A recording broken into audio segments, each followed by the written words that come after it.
Welcome to The Explainer. Today, we're jumping straight into a truly fascinating and sweeping analysis from recent source material that makes some absolutely massive claims about how our world actually operates. We're going to map out these arguments, which connect a lot of dots, ranging from how modern asset managers and private equity firms dictate everyday corporate policies, all the way back to how historical oil monopolies allegedly shaped modern globalism. Now, whether you agree with these theories or not, the way this source builds this narrative is incredibly thought-provoking. We'll be unpacking the hidden agendas the analysis claims are driving global development, education, and finance, entirely neutrally, right from the source material. Okay, let's dive into this. We have 6 distinct steps in our reverse engineering journey today. 1. Modern corporate control. 2. The Big Three's power. 3. The true purpose of ESG. 4. Oil, WW2, and globalism. 5. The myth of development. And finally, 6. The hidden education agenda. Section 1. Modern corporate control. From HR to gyms. To really get into this, we have to start by looking at the companies we interact with every single day. The source asks a really compelling question. Why do seemingly independent startups all start to act in such heavily standardized, uniformed ways? I mean, who really writes the HR policies at your favorite startup? The analysis highlights a recent controversy involving the Indian eyewear company Lenskart, where internal documents leaked showing these highly specific uniform dress codes, like banning certain cultural items while allowing others. Now, the source argues that local founders aren't sitting in a back room drafting these hyper-specific rules. Instead, the claim is that as startups grow, they're forced to adopt heavily standardized guidelines written by external global consultancies, which are dictated by their major private equity investors. Basically, to get that global funding, these companies have to look, feel, and operate according to a strict, globally mandated corporate standard. And you might be wondering, who exactly is providing that funding? Well, the source points directly to sovereign wealth funds. Think funds from Abu Dhabi or Saudi Arabia fueled by massive oil wealth, along with massive private investment funds. These entities aren't just dropping $100,000 into a startup, they are injecting hundreds of millions of dollars. The source uses the example of a local gym chain. These massive funds will pick one promising gym company and pump so much cash into it that it can afford to open branches literally everywhere, offering universal memberships that brutally undercut and just crush all local competition. The argument here is that the market isn't won by the best idea, but by the company with the most overwhelming financial leverage. Section 2. The Big Three's power. The trillion-dollar managers. So, if sovereign wealth funds and private equity control the startups, what happens when those massive companies finally go public? Now, what's really interesting about this is the sheer scale we're talking about. Look at this absolutely staggering number. The source claims that between $10 and $20 trillion is managed by just 3 massive asset managers, often called the Big Three: BlackRock, Vanguard, and State Street. Of course, this money isn't entirely theirs. It's pooled from government employee pension funds, European reserves, billionaires' wealth, you name it. But these 3 firms wield that pool capital to exert unimaginable influence. Incredibly, the source claims these Big Three asset managers hold majority shares in 80 to 90% of the top S&P 500 companies. Just think about that. The argument here is that the democratic world's corporate landscape is effectively owned by a tiny handful of financial giants. But how do they actually use that ownership to control the world, as the analysis suggests? Section 3. The true purpose of ESG, beyond environment. That brings us to one of the most provocative arguments in the source material: a highly critical analysis of ESG scores, which stands for environmental, social, and governance. So publicly, ESG is widely known as a framework to ensure companies protect the environment and promote social diversity, right? Well, the source argues its true purpose is much more strategic. Let's zero in on the governance aspect. The analysis claims this is actually a tool to force family-owned monopolies, like the Adani or Ambani empires in India, to increase corporate transparency and go public. And once these massive private entities are forced to offer shares to the public, the Big Three asset managers swoop right in and buy up 30 to 40%, effectively seizing a huge chunk of control from the original founders. But what if a company refuses to comply with these ESG mandates? The source outlines a coordinated enforcement mechanism that's honestly like a perfectly closed loop. It claims these mega funds own 95% of major media houses and fund various NGOs. So if a company disobeys, NGOs are allegedly activated to organize targeted protests using local social diversity issues, while media houses launch smear campaigns. Simultaneously, connected banks will withhold crucial corporate loans.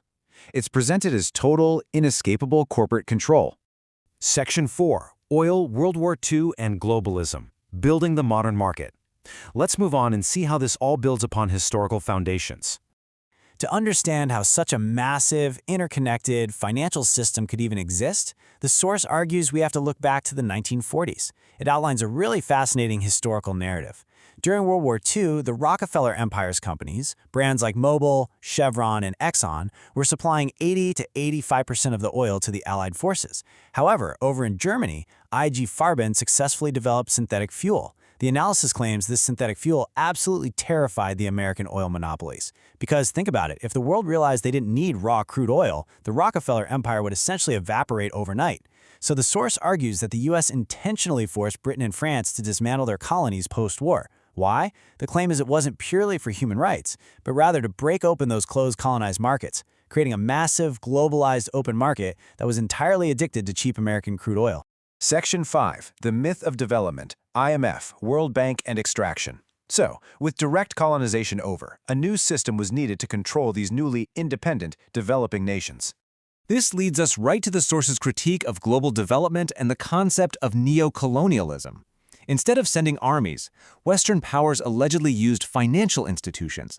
The analysis claims that entities like the IMF and the World Bank, designed by figures like John Maynard Keynes and Harry Dexter White, were not actually created to genuinely develop poorer nations. Instead, they were built to dictate their economic policies from the outside, utilizing debt as the ultimate weapon of control.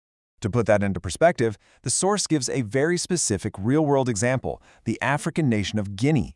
Guinea holds an astonishing 1/3 of the entire world's reserves of bauxite. That's the raw material needed to make aluminum, which is essential for massive Western companies like Boeing to build their airplanes.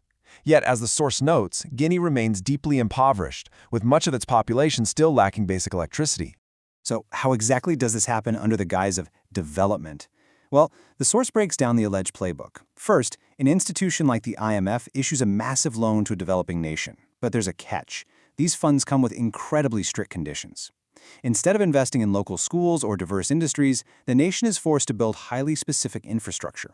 In Guinea's case, it was a 136-kilometer railway leading directly from the bauxite mines to a seaport.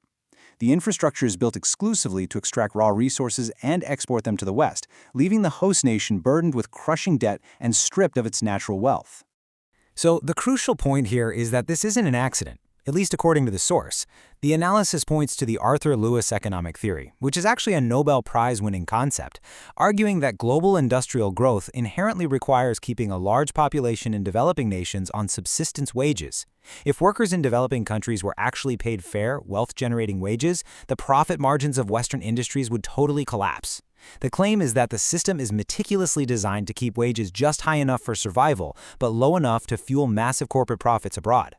And this brings us to another highly controversial take from the source, this time regarding green technology. The analysis claims that because European nations lacked vast land, natural resources, and cheap labor, they needed to invent a completely new global industry that they could monopolize from scratch. By heavily pushing environmental concerns, they created a massive market for green tech. Now, the intellectual property for wind turbines is largely held in Denmark, and green hydrogen technology is centered in Norway. The argument here is that green tech isn't just a noble climate solution, it's a strategically engineered resource-light industrial monopoly designed for the West. Section 6. The Hidden Education Agenda, designed for factories. Finally, let's bring this sprawling geopolitical narrative right back to your everyday life. Specifically, let's talk about the classroom. The source makes the bold assertion that the standardized, grade-by-grade education system we all went through wasn't actually designed for human flourishing or critical thinking. Think back to the bells ringing to tell you to change classes. The source argues that was literal factory training. The claim is that the modern system was historically crafted and funded by the Rockefeller Foundation with one very specific goal: to churn out obedient, standardized labor for their massive refineries and factories. We are taught just enough to operate the machinery of the global market, but never quite enough to question the system itself. Which leaves us with this final, incredibly provocative thought from the source material. We've just mapped out a highly critical, interconnected analysis of global power, from the HR policies in your office, to the S&P 500, to the extraction railways in Africa, all the way down to the desk you sat at in grade school. If these invisible systems are truly as intentionally designed for control as this source claims, it begs the ultimate question: Whose design are you truly living? It's definitely a lot to process, but that's exactly why we break it down here. Keep questioning the world around you, keep learning, and thank you so much for joining me for this explainer.